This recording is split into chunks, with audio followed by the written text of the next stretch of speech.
minhu, dan ajarkan kepada kami dari Al-Quran ma jahilna, apa yang kami bodoh, warzuqna, dan rizkikan kepada kami tilawatahu, mampu membacanya, ana al-laili, sepanjang malam, wa atrafan nahar, dan sepanjang siang, waj'alhu lana, jadikan Al-Quran bagi kami hujjatan, hujjah, ya Rabbal Alamin. Mudah-mudahan Allah mendengar, mengabulkan doa kita. Amin ya Allah ya Rabbal Alamin. Berikutnya saya akan melanjutkan tadarus kita dari surat As-Sajdah, di mana di Nurul Masyriq tiap hari Jumat suka dibaca. Pekan lalu sudah sampai ke ayat ke-15, di mana ayat sajdah terletak di ayat 15 ini. Innama yu'minu bi ayatina alladzina idza dzukiru biha kharru sujada. Sesungguhnya hanyalah orang-orang yang beriman dengan ayat-ayat kami, apabila mereka diingatkan dengan ayat Al-Quran, kharru sujada, mereka kharru, tunduk gitu ya, bersujud, wasabahu bihamdi rabbihim wahum la yastakbirun. Sujudlah ketika yang membacanya sujud gitu. Jadi kalau imam baca terus imamnya tidak sujud, maka makmum tidak boleh gitu ya. Jadi yang sujud itu manakala imam membaca kemudian sujud, maka makmum ikut sujud. Berikutnya kita masuk ke ayat ke-16-nya. Kita baca bersama dulu. A'udzubillahi minasyaitonirrajim. Tatajafa junubuhum 'anil madaji'i yad'una rabbahum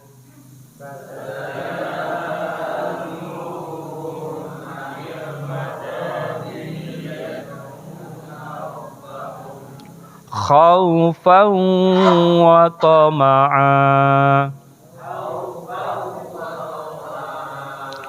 wa mimma razaqnahum yunfiqun.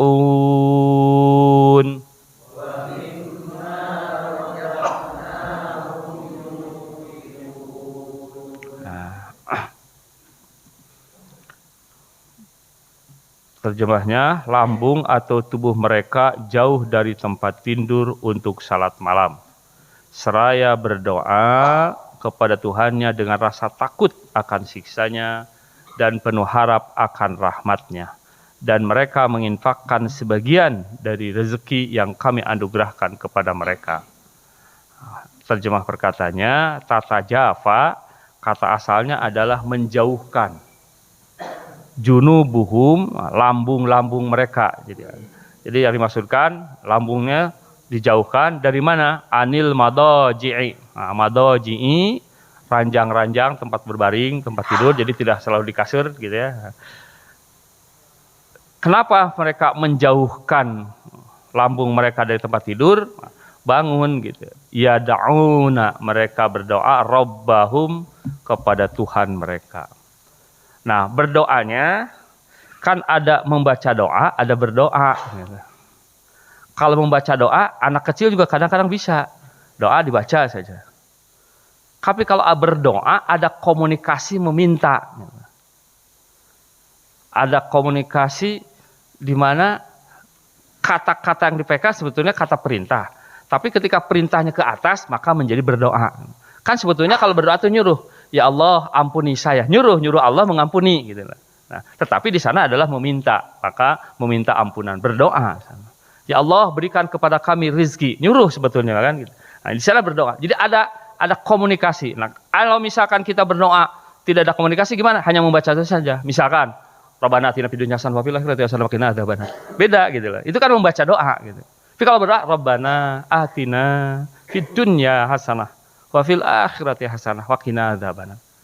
Ya Allah, ya Tuhan kami, berikan kepada kami kebaikan di dunia dan kebaikan dari akhirat. Waqina, dan peliharalah kami dari siksa api neraka. Itu berdoa. Gitu. Nah, makanya kalau berdoa salah satunya ada rasa khauf di sini.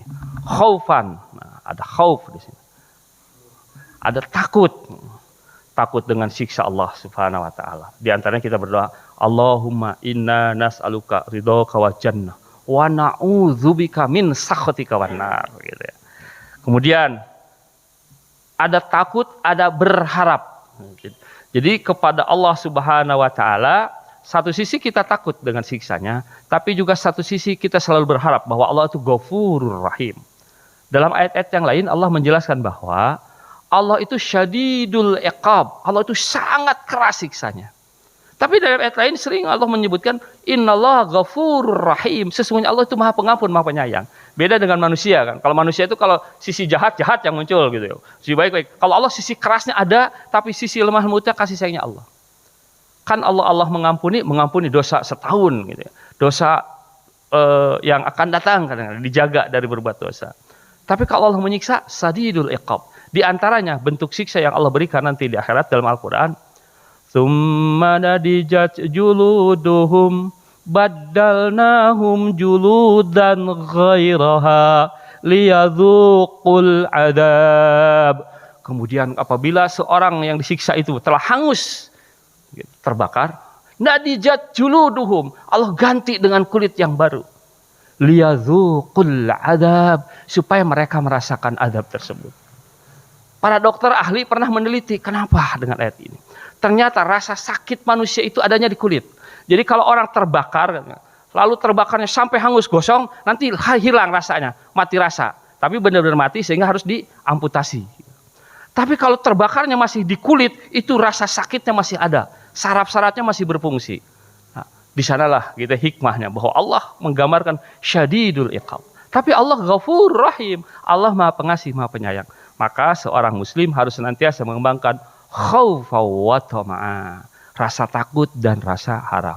Wa mimma razaqnahum, dan di antara apa-apa yang kami rizkikan kepada mereka, yunfiqun, mereka senantiasa infak.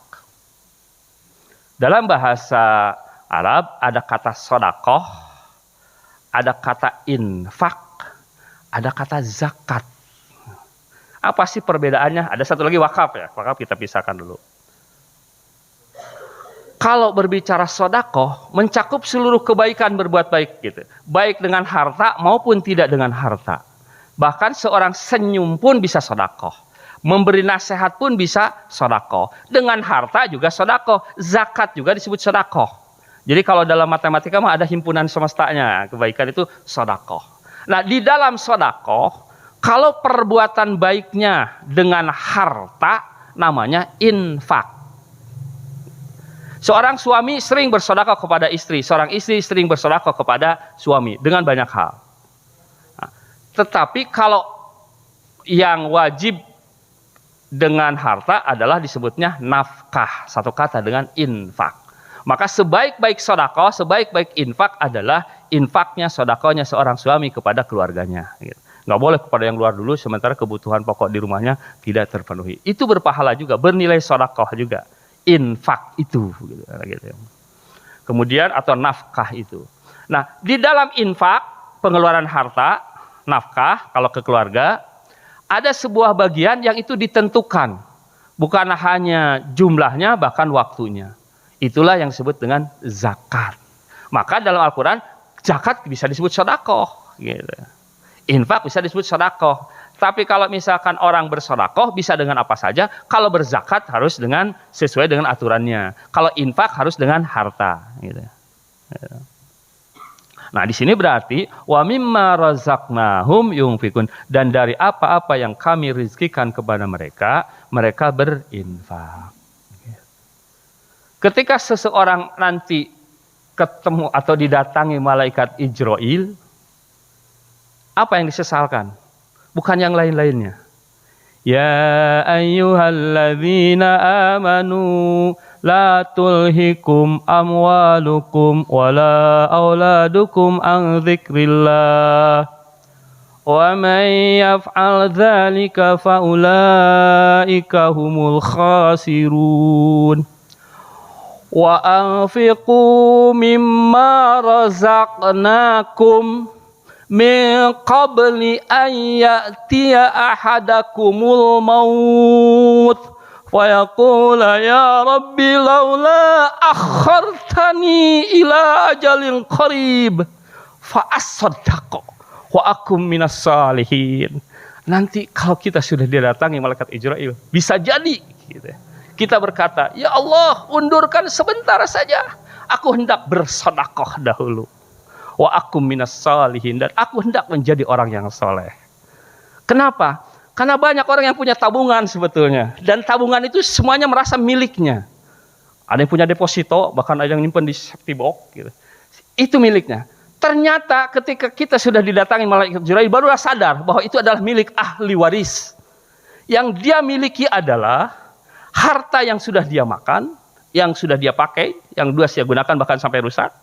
Dan yang kekal itu adalah yang dia sedekahkan, yang dia infakkan di jalan Allah. Itulah sebetulnya harta seseorang yang sebenarnya. Yang lainnya, bahkan ada yang menjadi bahan permusuhan, pertengkaran ahli warisnya. Kan ada orang kaya nggak punya anak, biasanya tuh ada masalah gitu ya. Kalau yang nggak punya anak itu jadi rebutan gitu.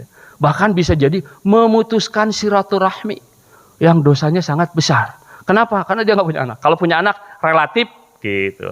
Tapi kalau anaknya dua, itu juga harus hati-hati gitu. Satu laki-laki, satu perempuan, itu harus benar-benar hati-hati. Dari pengalaman-pengalaman orang. Kenapa? Salah satunya adalah suka melanggar syariat gitu. Kan sarwa anak bapak, sarwa anak ibu, sarwakeun we. Nah, itu kan bertentangan dengan syariat gitu ya. Islam sudah mengatur sedemikian rupa.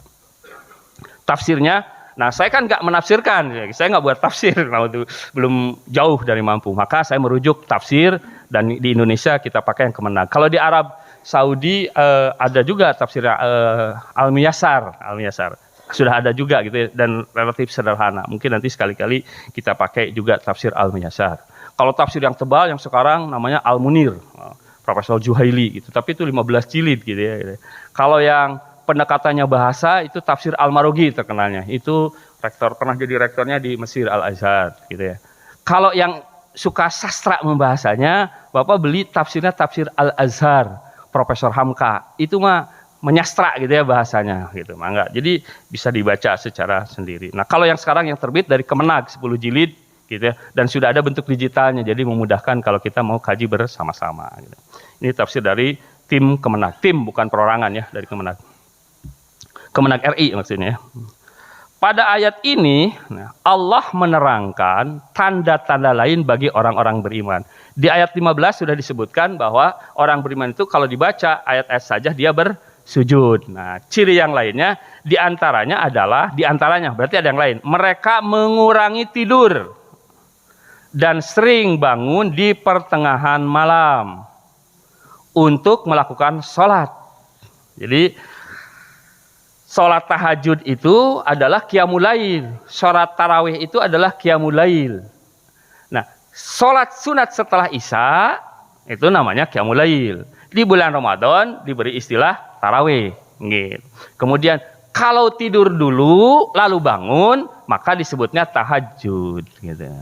Lalu bagaimana kalau tadi udah dijelaskan banyak ya oleh Fakih. Jadi ya boleh-boleh saja setelah tarawih sholat tahajud gitu. Qiyamul lailnya menjadi lebih banyak gitu ya. Hanya witirnya, para ulama menjelaskan tidak boleh witir 2 kali, karena kalau witir 2 kali menjadi tidak witir. 3 tambah 3 kan jadi 6 gitu ya. Mereka juga menginfakkan sebagian rezeki yang telah mereka akan peroleh dari Allah Subhanahu wa taala. Banyak ayat-ayat Quran dan hadis-hadis Nabi selesai menerangkan keutamaan dan manfaat salam malam. Terutama untuk mendekatkan diri kepada Allah, untuk menambah kekuatan iman di dalam dada.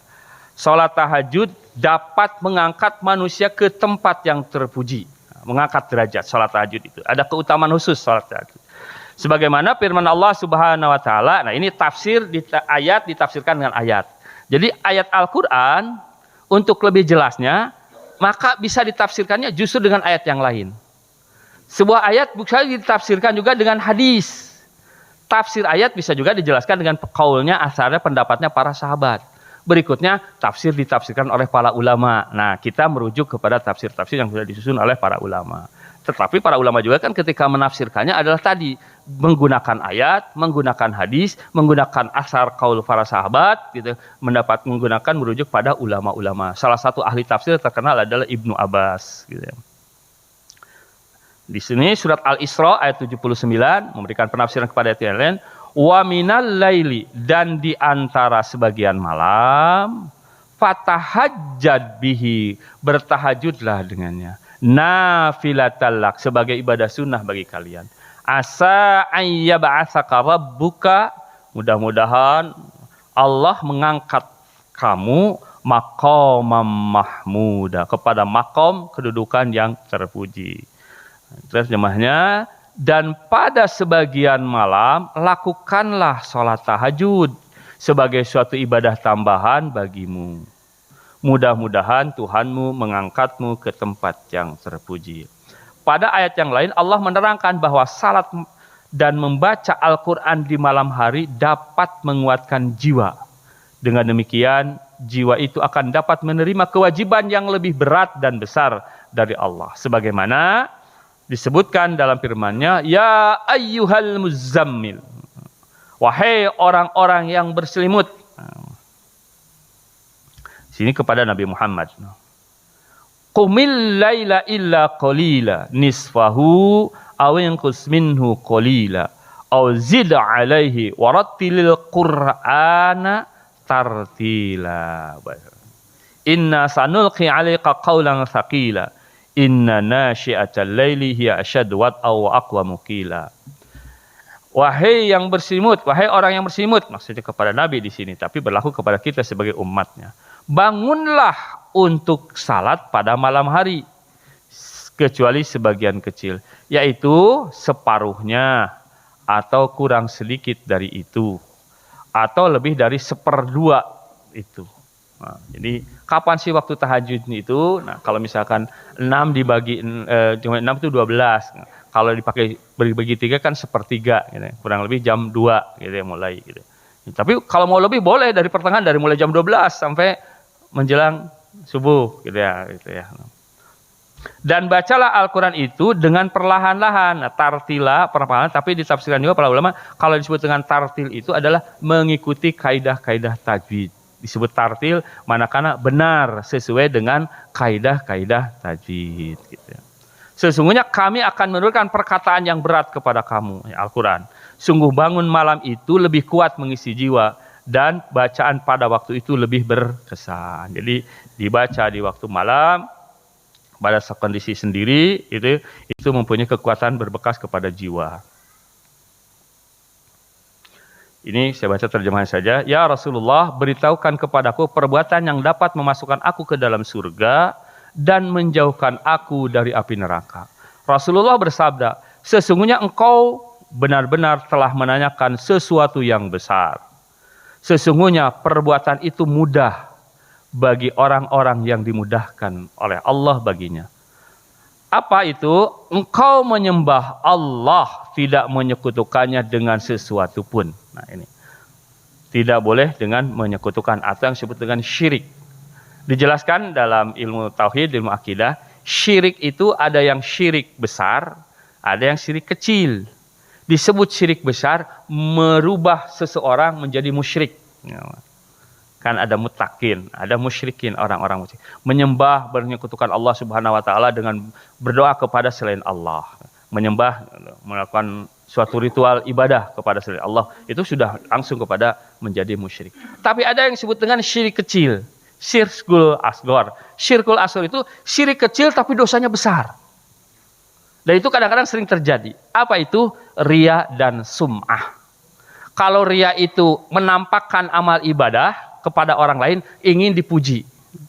Ada orientasi keinginan dari manusia, ingin terpuji, ingin dipuji oleh manusia. Itu riya. Bukan berarti kalau misalkan kita beramal benar-benar harus disembunyikan, tidak boleh kelihatan, nggak apa-apa kelihatan, bahkan bisa jadi dakwah. Gitu. Karena tidak ada niatan ingin dipuji, justru bagian dari dakwah. Kan ada yang misalkan infak nggak mau ditulis namanya, ya nggak apa-apa gitu. Tapi kalau ditulis juga, ya nggak apa-apa juga gitu kan untuk kelompokan administrasi. Yang nggak boleh justru dengan sengaja dia mempublikasikannya, tolong dipoto, lalu diupload. Nah itu udah mulai, karena ada keinginan dilihat gitu. Tapi kalau misalkan oleh orang lain dipoto lalu dipublis bahwa dia telah berinfak sekian, dianya sendiri nggak ada keinginan untuk dipuji orang, ya nggak ria juga. Gitu. Jadi hati-hati. Dan makanya kita tidak boleh menilai orang lain sebagai ria. Lebih fokuslah kepada amal kita, apakah amal kita itu adalah mengharapkan Allah atau ingin dipuji orang, ingin terkenal. Syirkul akbar yang lain adalah sum'ah bentuknya. Kalau sum'ah itu nggak bisa diperlihatkan kepada orang lain, akhirnya dia karena ingin dipujinya adalah ingin diperdengarkan, dia omong-omong. Wah tadi malam mau saya sholat tahajud, kerasa nikmat, khusyuk, Nah, tapi dalam menceritakannya itu bukan syukur nikmat. Bisa jadi dia berceritanya syukur nikmat. Tapi bisa jadi karena ingin dipuji. Wah hebat kamu, wah dan sebagainya. Atau ingin dipandang sebagai orang soleh, dipandang sebagai orang ulama. Nah gitu. Kenapa berat sekali dia? Karena nanti di akhirat gitu, itu ada 3 kelompok yang mendapatkan hisab awal-awal. Pertama digambarkan adalah orang yang berilmu, orang yang mati syahid. Orang yang mati ketika berjuang membela agama Allah. Dia sudah mau jadi ahli surga. Tapi ketika ditanya, bukankah aku telah memberikan nikmat yang banyak kepada engkau? Engkau saksikan? Betul. Lalu apa yang kau lakukan? Aku berjihad di jalanmu sampai mati syahid. Kadzibta. Engkau dusta. Bukankah waktu itu engkau berjuang bersama orang-orang beriman? Kalau bahasa kita, ini bahasa Arabnya nggak saya sebutkan karena nggak hafal di luar kepala, isi salah. Tapi intinya ya saya cerita. Bukankah waktu itu engkau ikut berjuang karena ingin engkau terkenal sebagai pahlawan? Faqad qila katanya. Dan sungguh itu sudah dikatakan orang-orang engkau adalah pahlawan. Maka orang itu fayuqdhafu 'alan nar. Orang itu akhirnya dilemparkan ke dalam api neraka. Ada lagi orang yang hisab berikutnya adalah orang kaya raya yang dia infak di mana-mana. Infaknya banyak, sedekahnya banyak, wakafnya banyak. Ditanya juga tentang nikmat-nikmat yang diberikan. Akhirnya dia mengakui, aku diberikan nikmat yang banyak, diantaranya adalah harta yang banyak. Apa yang kau gunakan dengan harta itu? Tidak ada satu tempat untuk berinfak, selalu aku berinfak di dalamnya untuk mendapatkan ridhomu. Kadzibta. Dusta engkau. Bukankah engkau lakukan waktu itu karena engkau ingin dicap, ingin dikenal sebagai dermawan. Faqad qila, dan engkau sudah terkenal menjadi seorang dermawan. Maka amalnya hilang, dilemparkan dulu kepada api neraka. Bahkan yang ketiga itu adalah seorang ahli ilmu. Kita sebut sekarang ulama. Nah yang ulama juga sama. Ditanya tentang nikmat dan dia bercerita. Dan ditanya, apa yang kau gunakan? Aku mengajarkan ilmu kemana-mana menghadapkan ridho Allah. Ridhomu. Kadzibta, engkau dusta. Bukankah waktu itu engkau melakukan karena engkau ingin terkenal sebagai ulama, seorang alim? Faqad qila, dan itu sudah dikatakan orang-orang, maka orang tersebut dilemparkan ke dalam neraka. Na'udzubillah, tsumma na'udzubillah. Nah, jadi kita harus ikhlas. Ikhlas itu bersih, kosong dari mengharap selain Allah. Jadi ikhlas itu bukan berarti nggak berharap, nggak. Kalau hubungan-hubungan misalkan dagang bisa ikhlas dagang gitu. Dengan menjalankan syariat Allah, tidak mengurangi timbangan gitu. Dia selalu perhatikan hukum-hukum atau perintah-perintah Allah Subhanahu wa taala, waktunya sholat-sholat, berarti dia ibadah gitu ya. Walaupun kelihatannya duniawi doa. Tapi ada orang yang nampaknya sedang ibadah, sedang baca Quran tapi ingin dipuji orang, sedang sholat karena ingin dilihat orang dan sebagainya. Nah, itu mah kayak lagi acting saja. Makanya agak berat gitu ya, bisa dipahami kalau orang misalkan lagi umroh kemudian tawaf tapi sambil gini gitu, berarti itu bukan sedang tawaf gitu, sedang syuting gitu ya, gitu. Ya, tapi bukan berarti nggak boleh di syuting gitu ya. Ya kalau mau ya di luar acara ibadah, berarti itu memang dia tidak sedang ibadah, dia memang sedang syuting gitu atau sedang berfoto. Kemudian mendirikan sholat. Nah kita sudah sholat ya, sudah berapa tahun kita sholat gitu. Tapi di bahasanya kan iqamah, mendirikan sholat. Jadi yang susah itu kan mendirikan gitu.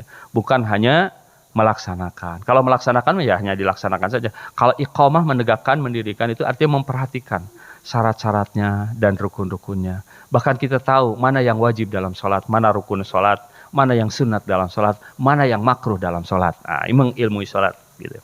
Kemudian menunaikan zakat. Nah sekarang sudah masuk ke bulan Ramadan, ada kewajiban zakat yang disebut dengan zakat fitrah. Insya Allah belum kelihatan pasang meja, nanti mungkin di terakhir ya, suka ada meja zakat fitrah gitu ya, zakat fitrah untuk disampaikan kepada yang berhaknya. Jadi kalau zakat fitrah itu utamanya kan menjelang Idul Fitrinya, tapi kalau nitip zakat fitrah boleh ke panitia, nanti panitia membagikannya menjelang Idul Fitri gitu.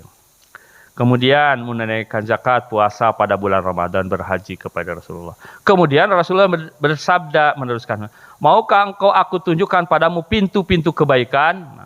Puasa itu adalah perisai, sedekah menghapuskan kesalahan seperti air memadamkan api, dan salat pertengahan malam. Kemudian membaca surat tadi, perintah tentang tahajud, gitu ya, tahajud. Keutamaan tahajud tadi ya, udah dijelaskan. Kemudian membaca juga ayat yang ini, tatajafa, ayat yang sedang kita baca tafsirnya. Diriwayatkan oleh Ibnu Jarir At-Tabari dari Ibnu Abbas, beliau berkata, maksud lambung mereka jauh dari tempat tidur mereka ialah, nah ini yang saya katakan, jadi merujuk tafsir, menuju kepada pendapat para ulama, para sahabat di sini. Ibnu Jarir At-Tabari dari Ibnu Abbas, Ibnu Abbasnya sahabat, Ibnu Jarirnya adalah ulama. Maksud lambung mereka jauh dari tempat tidur mereka ialah beribadah kepada Allah, zikir, salat berdiri, duduk dan berbaring, mereka selalu mengingat Allah. Jadi yang disebut dengan tataja junubihim itu sanes nonton TV, punten. Ada saya berdapat cerita gitu ya. Bapak-bapak katanya udah biasanya suka berkurang kan waktu tidurnya. Itu malam-malam itu suka bangun gitu. Suka bangun, terbangun, tuh susah tidur lagi katanya setelah toilet. Mungkin ada tekan. Tapi si bapak itu karena tadi mungkin belum baca ayat ini, belum ngawak ini, bukannya berzikir, bukannya beribadah, malah nyetel TV, gitu, duduk nyetel TV sampai ngantuk lagi. Jangan Pak ya insya Allah. Jadi ketika tatajafa junubuhum, jauh lambung kita dari tempat tidur karena memang susah tidur lagi, maka yang kita lakukan adalah banyak berzikir, diantaranya adalah tilawah Quran. Syukur kalau tahajud. Udah tahajud beres, zikir lagi, gitu. Banyaklah sholawat sebanyak-banyaknya. Kalau salawat itu kan bisa sebanyak-banyaknya. Kenapa salawat sebanyak-banyaknya? Salawat itu perintah yang luar biasa, Pak. Luar biasa enggak? Luar biasa gimana? Perintahnya begini. Ya ayyuhalladzina amanu innallaha wa malaikatahu yusalluna 'alan nabi. Ya ayyuhalladzina amanu sallu 'alaihi wasallimu taslima. Apa yang luar biasanya? Sebelum Allah memerintah, Allah menyatakan dulu, innallaha, sesungguhnya Allah, wa malaikatahu, dan para malaikatnya, yusalluna 'alan nabi, bersalawat kepada nabi. Ya ayyuhalladzina amanu, wahai orang-orang yang beriman, sallu 'alaihi wasallimu taslima, bersalawatlah kalian kepada nabi. Jadi Allah membuat dulu pernyataan gitu ya kalimatnya. Sesungguhnya Allah dan malaikatnya bersalawat, masa kamu nggak mau salawat gitu ya gitu. Wallahu a'lam. Jadi kalau zikir yang lain-lainnya sudah, maka waktu kita gunakan untuk bersalawat sebanyak-banyaknya. Itu ayat yang ke-16. Sekarang masuk ke ayat yang ke-17. Kita baca bersama. Fala ta'lamu nafsum ma ukhfiya lahum min qurrati a'yun.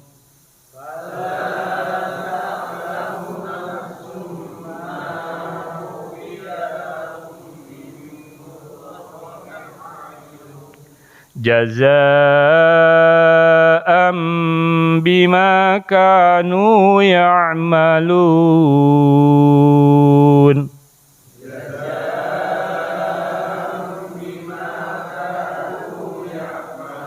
Ya, di sini ada fala ta'lamu. Saya kasih contoh pentingnya tajwid.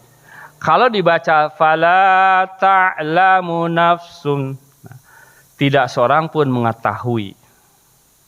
Tapi kalau dibacanya begini, ini contoh yang salah. Fala ta'lamu nafsum. Kelihatan bedanya? Kalau yang pertama, fala ta'lamu nafsum ma ukhfiya lahum. Kalau yang kedua nih yang salah.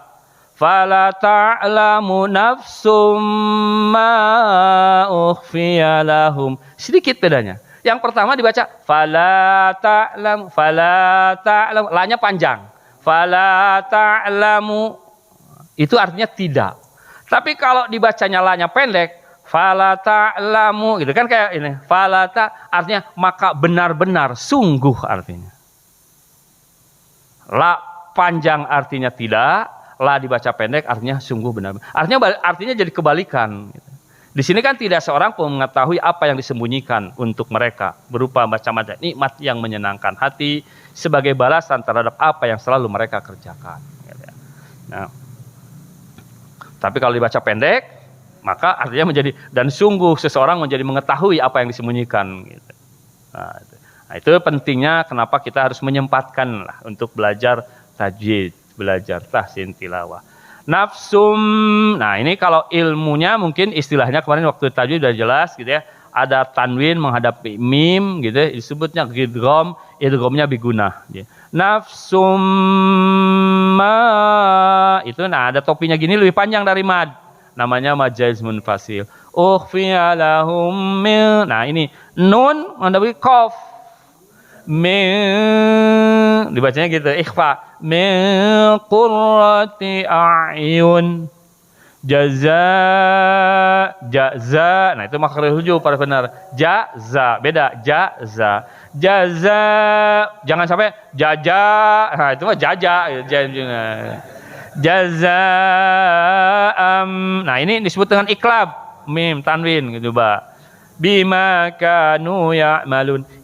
Istilah-istilah tajwid, mengetahui istilah-istilah tajwid tadi ada majaz munfasil, mad wajib muttasil, ikhfa, idgham gitu, idgham biguna, idgham bilaguna sebagainya.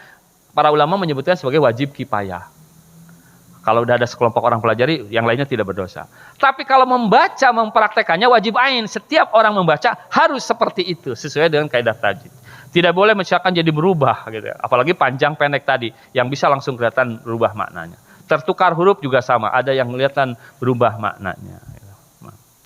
Terjemah perkataannya, fala, nah fala, lanya banyak fala, maka tidak artinya. Ta'lamu mengetahui, nah, lima ya'lamu, nafsun jiwa-jiwa seorang diri, seseorang, ma apa-apa ukhfiya disembunyikan lahum bagi mereka. Min qurrati dari qurrah itu yang menyejukkan, ayunin pandangan. Jazaa'am balasan terhadap apa-apa kanu keadaan mereka ya'maluna. Ayat ini menerangkan bahwa seseorang tidak dapat mengetahui betapa besar kebahagiaan dan kesenangan yang akan diberikan Allah di akhirat nanti. Jadi kesenangan kebahagiaan yang nanti akan didapatkan seorang mukmin, orang yang sudah berhasil, itu udah nggak bisa terbayangkan, nggak bisa dibayangkan. Karena pada dasarnya manusia itu bisa membayangkan sesuatu yang pernah dia lihat, baru dia bayangkan lagi, gitu. Ada referensinya, bisa dihayal-hayalkan, gitu ya. Tapi kalau yang belum sama sekali, ya nggak bisa membayangkan seperti apa indahnya surga. Hanya untuk gambarannya maka digambarkan adalah bagikan kebun-kebun, digambarkan sungai mengalir di bawahnya taman dan seterusnya dan seterusnya. Tapi tidak bisa dibayangkan, tidak tersirat. Dan betapa enak dan nyamannya tinggal di dalam surga ini, gitu ya. Semua itu adalah balasan perbuatan baik yang telah dikerjakan selama hidup di dunia. Diriwayatkan oleh Al-Bukhari dan Muslim dan imam-imam hadis dari Abu Hurairah, Rasulullah bersabda. Nah ini ya tafsir Al-Quran dengan hadis, mengambil hadis. Allah berfirman, aku telah menyediakan untuk hamba-hambaku yang saleh apa yang belum pernah mata melihatnya, belum pernah telinga mendengarnya, dan belum pernah tergores di dalam hati manusia, kecuali apa yang telah aku kemukakan kepadamu. Jadi yang kita gambarkan kan tadi sebagai kan kebun-kebun, jannah secara bahasa kan kebun, gitu ya. Kemudian sungai mengalir tajri min tahtial anhar, nanti ada sungai-sungai dan sebagainya. Bacalah jika kamu menghendakinya. Fala ta'lamu nafsun sampai akhirnya. Jadi itu gambarannya. Diriwayatkan oleh Al-Firabi, Ibnu Abi Syaibah, Ibnu Jarir At-Tabari, Al-Hakim, dan dinyatakan sebagai hadis sahih dari Ibnu Mas'ud. Ia berkata, sesungguhnya termaktub dalam Taurat bahwa Allah menjanjikan kepada orang-orang yang jauh lambung mereka dari tempat tidurnya apa yang belum dilihat mata, belum didengar, belum tergores dalam hati. Malaikat yang dekat kepada Tuhan tidak mengetahuinya. Demikian pula para rasul yang diutusnya. Sesungguhnya itu terdapat pula di dalam Al-Quran sebagaimana tersebut dalam ayat ini. Jadi menggambarkan ya sebetulnya kalau Taurat, Injil, Al-Quran ada ujungnya itu dari sumber yang sama. Maka kalau mereka berpegang teguh kepada Al-Quran, kepada kitab sucinya, kepada Tauratnya, kepada Injilnya, insya Allah akan dia ikut kepada Islam. Karena dia akan merasakan dari satu sumber yang sama, ada kesamaannya.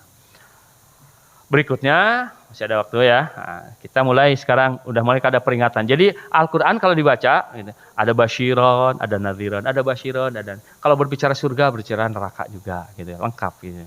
Suka langsung. Jadi hati kita betul-betul dibawa, diingatkan, dikasih harapan, tapi suatu saat juga ditakutkan, gitu ya, diingatkan kembali. Kita baca bersama. أفمن كان مؤمنا كمن كان فاسقا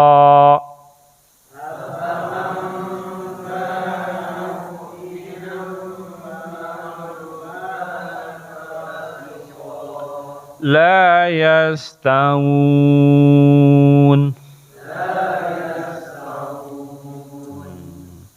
Kalau ilmu tajwidnya, nah di sini mungkin yang harus perhatiannya. Ini kan asalnya mah afaman kana, man kan, ini nun kan.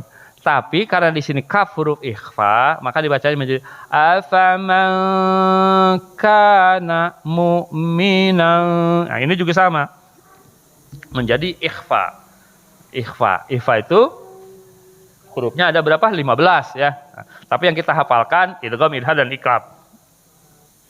Kemudian ini juga sama, nun mendapat kaf lagi, jadi ikhfa lagi. Kama kana fasiqa.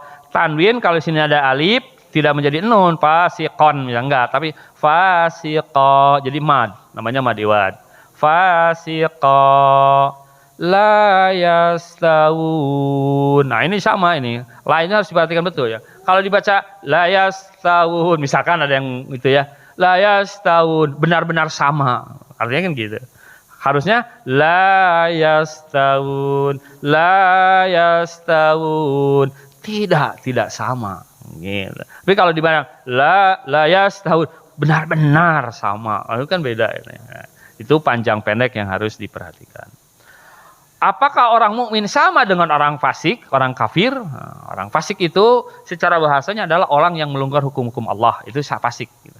Nah, tapi kalau lebih jauhnya lagi dia sebagai kafir. Jadi orang yang mengaku sebagai muslim dengan sengaja tidak sholat itu sudah fasik. Dengan sengaja tidak puasa fasik. Dengan sengaja tidak zakat itu fasik. Sengaja dia dengan sadar melanggar aturan Allah.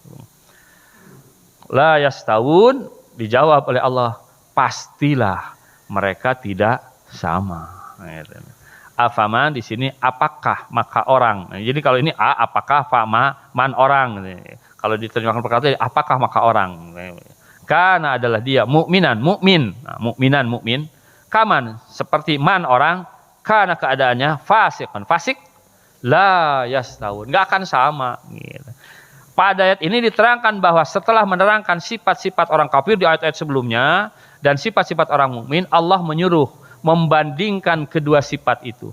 Apakah orang-orang yang mendustakan ayat-ayat Allah, tidak percaya kepada janji dan ancamannya, mengingkari perintah-perintah dan larangan-larangannya itu, sama dengan orang yang mengikuti ayat-ayat Allah, mengakui kebenaran janji dan ancamannya, mengikuti perintah-perintahnya dan menghentikan larangannya? Allah menegaskan bahwa kedua golongan itu sama sekali tidak sama. Amat besar perbedaannya. Orang yang tidak berpengetahuan dan tidak mempunyai pandangan yang tajam saja dapat membedakan kedua macam golongan itu. Firman Allah yang lain yang sama isinya dengan ayat ini. Nah, ini penjelasan dengan ayat. Gitu. Jadi tafsir itu ada tafsir ayat dengan ayat supaya lebih jelas. Ada tafsir ayat dengan hadis, ada tafsir dengan pendapatnya para sahabat, tafsir dengan pendapatnya para ulama. Gitu. Ini tafsir ayat dengan ayat. Dijelaskan dalam surat Al-Jasiyah. Am hasibal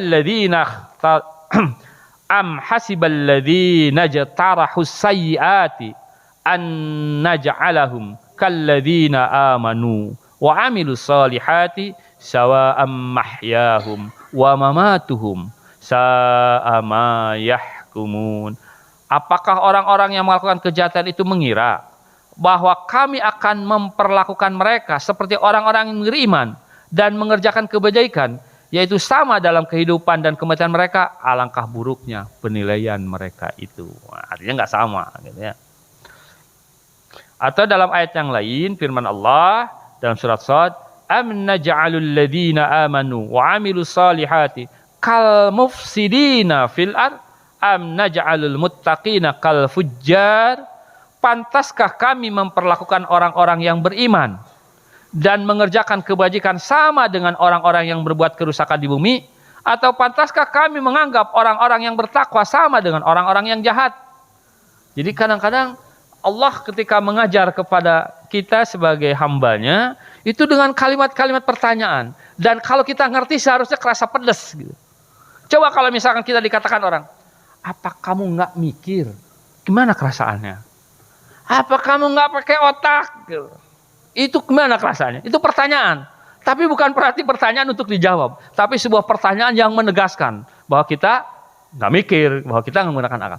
Al-Quran itu kan ada kalimat afala ta'qilun. Apakah kamu tidak menggunakan akal, nggak mikir gitu. Nah di sini juga sama. Dengan kalimat pertanyaan, apakah kami akan memperlakukan orang-orang beriman dan mengerjakan kebajikan sama dengan orang-orang yang berbuat kerusakan di bumi? Atau pantaskah kami menganggap orang-orang yang bertakwa sama dengan orang-orang yang jahat? Itu kan pertanyaan-pertanyaan untuk menegaskan, untuk menyadarkan gitu. Nah, di sini baru dijelaskan ayat berikutnya. Kita baca bersama-sama. Amalladzina amanu wa 'amilus solihati falahum jannatul ma'wa.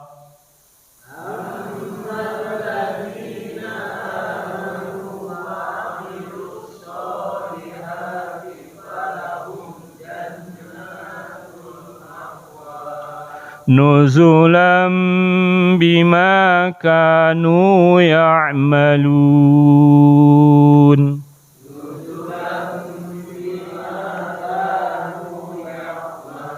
Nah, dalam kaidah tajdid ketika ada mim ditasdid atau nun ditasdid, bacanya harus ditahan dulu.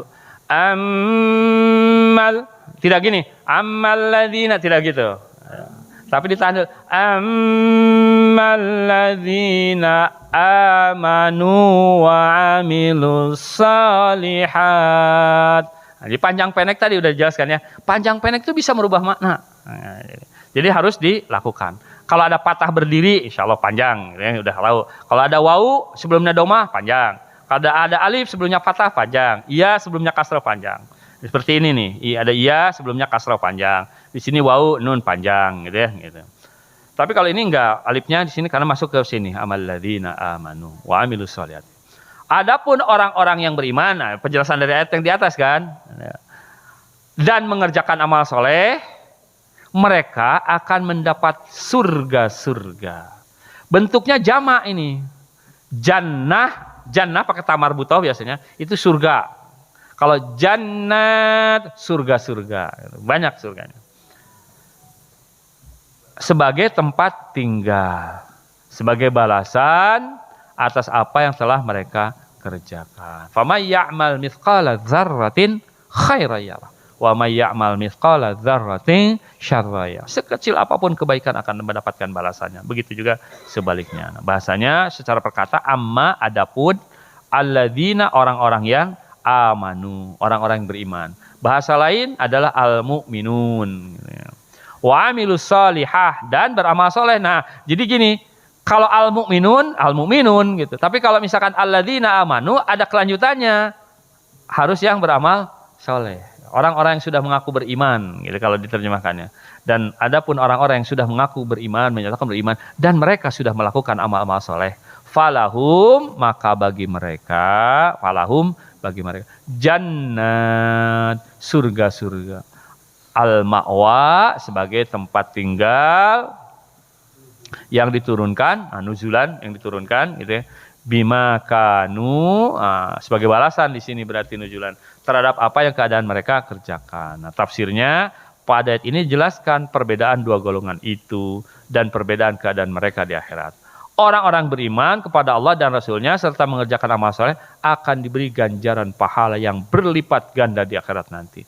Mereka akan tinggal di rumah-rumah yang megah dengan taman-taman yang indah sebagai balasan keimanan dan amal soleh yang mereka perbuat hidup di dunia ini.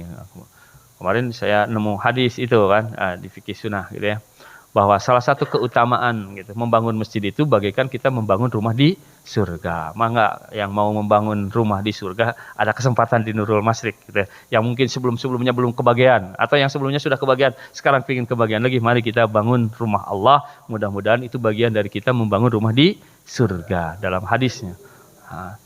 Kau pada di dihafalkan hadisnya. Bagian fundraise nih. Yaghfir lakum dzunubakum wa yudkhilkum jannatin tajri min tahtihal anhar wa masakin thayyibatan fi jannatin dzalikal fawzul adzim. Nah, ini gambaran surga ya, gambar surga. Niscaya Allah akan mengampuni dosa-dosamu. Jadi begini, Pak. Kalau kita beramal soleh, berusaha soleh, jangan terlalu yakin bahwa amal soleh kita sudah benar dan diterima. Tapi kita harus yakin bahwa Allah itu Ghafurur Rahim. Maka di antara balasan Allah kepada kita yang beramal soleh adalah pertamanya itu yaghfir lakum dzunubakum. Allah ampuni dosa-dosa kalian. Nah, maka dengan puasa kita dijanjikan pahala yang banyak. Tapi pahala atau harapan yang kita betul-betul gantungan adalah kita mendapatkan ampunannya dulu. Dan kita mah lagi amal buat soleh juga kadang-kadang suka membuat salah. Lagi berbuat soleh juga membuat salah. Siapa yang pernah merasa di dalam sholatnya begitu takbiratul ihram, hatinya betul-betul konsentrasi khusyuk dari awal sampai akhir. Kayaknya susah ya. Dak sok aya wae ka dieu emutan gitu ya gitu. Nah, itu kan makanya saya merenungi, kenapa ya salah satu keutamaan habis sholat di antaranya kita disuruh istighfar, gitu kan? Nah, di antara zikir itu ya karena lagi sholat kita mungkin aja ada yang salah. Belum lagi dari sisi ilmunya tadi gitu ya. Rukunnya, syaratnya dan sebagainya. Tapi ketaatan kita salah satunya adalah membuahkan ampunan dari Allah Subhanahu wa taala. Yaghfir lakum dzunubakum. Allah ampuni dosa-dosa kalian. Wa yudkhilkum jannat, dan memasukkan kalian ke surga. Tajri yang mengalir min tahtiha, di bawahnya al-anhar, sungai-sungai gitu ya. Ada kan yang saking mungkin terinspirasi atau tidak. Ada yang punya rumah, saya pernah di YouTube ya. Ada yang punya rumah tapi dialirkan semacam sungai buatan ke dalam rumahnya. Jadi gemericiknya udah sangat mewah sekali berarti ya, gitu ya. Wa masakin thayyibah, dan tempat-tempat tinggal yang baik fi jannati adn, dalam surga Aden. Ternyata surga juga ada kafling-kaflingnya nanti. Ada yang disebut dengan surga Aden, ada surga Firdaus. Kalau surga Firdaus itu surganya para nabi. Surganya para solihin, sidikin, posisinya katanya digambarkan di tengah-tengah dan di atas. Bisa ngelihat view-nya kemana-mana, ke surga-surga yang lainnya. Orang yang di surga Firdaus, surga paling atas, boleh berkunjung kepada surga yang di bawah. Tapi surga yang di bawah nggak boleh berkunjung ke yang di atas. Gitu. Bisa nggak mau balik lagi mungkin gitu ya. Gitu. Dan di antara keutamaan menghafal Quran, ada riwayatnya adalah orang naik gitu ya, sesuai dengan bacaannya, berhenti di mana dia berhenti bacaannya. Itu salah satunya gitu ya. Tapi dimanapun kalau di surga insya Allah pasti paling sangat enak gitu ya surga.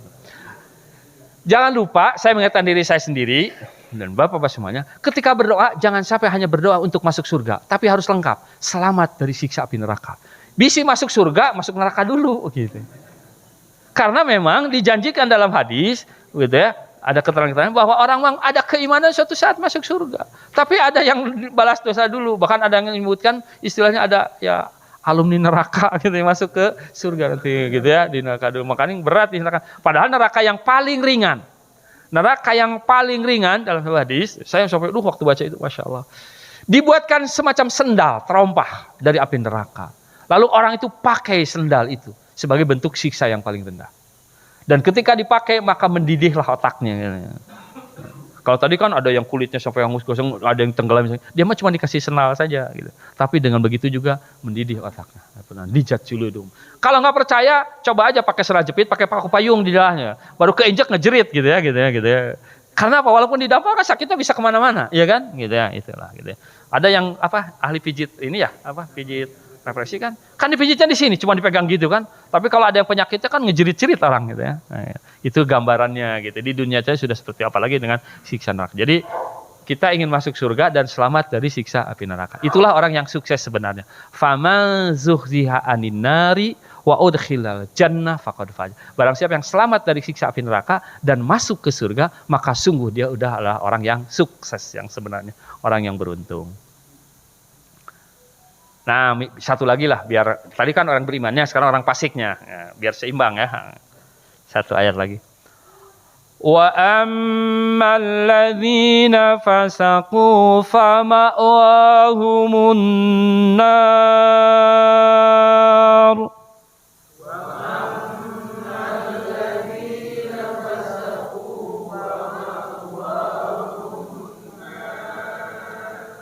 كلما أرادوا أن يخرجوا منها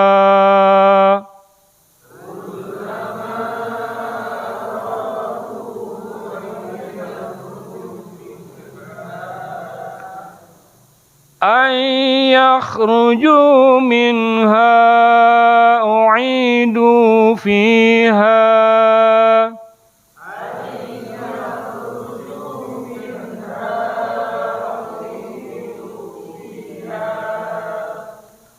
وقيل لهم ذوقوا عذاب النار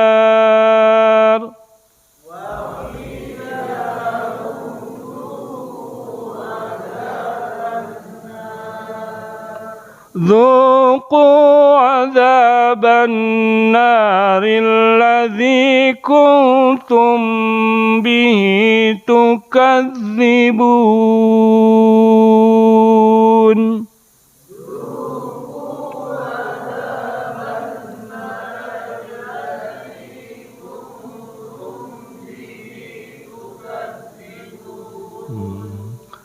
Adapun orang-orang yang fasik, tadi ya fasik itu ya, orang yang dengan sengaja, gitu. Karena orang dengan sengaja tidak sholat, bahkan menentang kewajiban sholat, walaupun dia berkata-kata Islam, dia sudah fasik, bahkan sudah disebut sebagai kafir, gitu ya.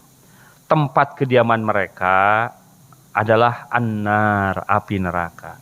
Setiap kali mereka hendak keluar darinya, mereka dikembalikan lagi ke dalamnya. Dan dikatakan kepada mereka, nah di sini, zuku, kalau ada kata zuku itu di dalam Al-Quran harusnya menggetarkan hati kita, gitu. Karena itu dari Allah sebagai peringatan, rasakanlah adzaban nar, siksa api neraka itu, alladzi kuntum bihi, yang keadaan kalian dulu tukadzibun, mendustakannya. Adapun orang-orang kafir mengingkari Allah dan Rasulnya, serta mengerjakan perbuatan-perbuatan jahat, akan dibalas dengan azab mereka di akhirat nanti. Setiap mereka mendekati pintu neraka untuk keluar, mereka dikembalikan ke dalamnya lagi. Jika neraka itu diibaratkan dengan kawah atau kebun dan gunung berapi, maka orang-orang kafir berada di dalamnya, bergejolak. Nyala api dari kawah itu sedemikian berbahaya dan setiap saat menyemburkan muka api. Dalam gambaran itu terbawa pula orang-orang kafir yang sedang diazab. Mereka terlempar ke mulut kawah itu. Kemudian mereka dibenamkan lagi ke dasarnya. Sehingga tidak mempunyai kesempatan sedikit pun untuk keluaran dari neraka. Di saat mereka dibenamkan kembali ke dalam neraka, mereka dikatakan, rasakanlah olehmu azab neraka yang dahulu kamu tidak mempercayainya sedikit pun sewaktu kamu masih hidup. Astagfirullahaladzim. Ya, jadi gitu. Dan gambar neraka itu dalam ayat yang lain itu kan pakai tutup gitu ya, yang panas gitu ya. Nah, kalau bayangkan kita mah kayak presto, berarti kan panasnya luar biasa, tidak kemana-mana, sampai daging aja bisa empuk, nah, gitu ya. Gambaran dahsyatnya neraka. Mudah-mudahan dengan membaca ini saya menyampaikan gitu dengan segala keterbatasan gitu ya. Mudah-mudahan ada hikmah dan manfaatnya yang benar dari Allah. Kalau yang salah semata-mata karena kebodohan saya sendiri. Astagfirullahaladzim. Assalamualaikum warahmatullahi wabarakatuh.